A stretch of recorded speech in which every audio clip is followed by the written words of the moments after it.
Вежера чужа мачелядь ыжит стажем велатыще сдамадик тэтчана отир. Быдын несне акшиса ытласа краевой интеллектуальный форум вылын.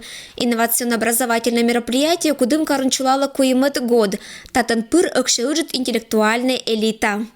Это мероприятие собирает интеллектуальную элиту Пермского края, тех ребят, которые занимаются исследовательской работой, те, которые исследуют, экспериментируют, ищут, открывают, изучают. Одним словом, талантливых, пытливых.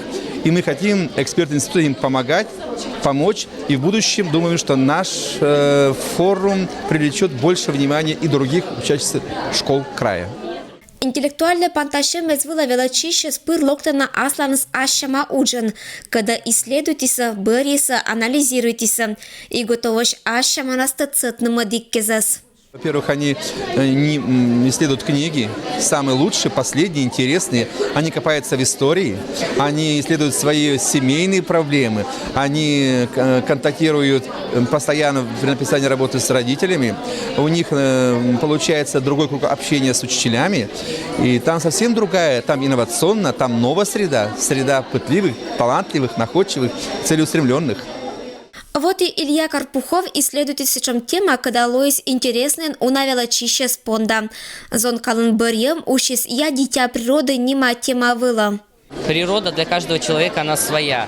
И каждый поэт или простой даже человек видит ее по-своему. И все, что нас окружает, все это очень прекрасно и красиво. История, математика, физика, биология, дамадик, естественно-научные направления щерти уджалися квать проектная секция. Невылын интеллектуалы звештащиеся уна интереснейся. Искусство да литература анима секция вылын ыкшеме злагленичис Наташа Радостеванда, Таня Кудымован, гижем комприматский костюм елищ доклад. Картема шелым виюашим мез аркмана быт кодиш. Эрудированный челядь немеш эс полом. Пермский краиш интеллектуальная элита, когда ыкши ставыша краевой форум вылын, позже шун наукан бурс менан. Ирина Батуева, Юрий Сыстеров, Вести, Кудымкар.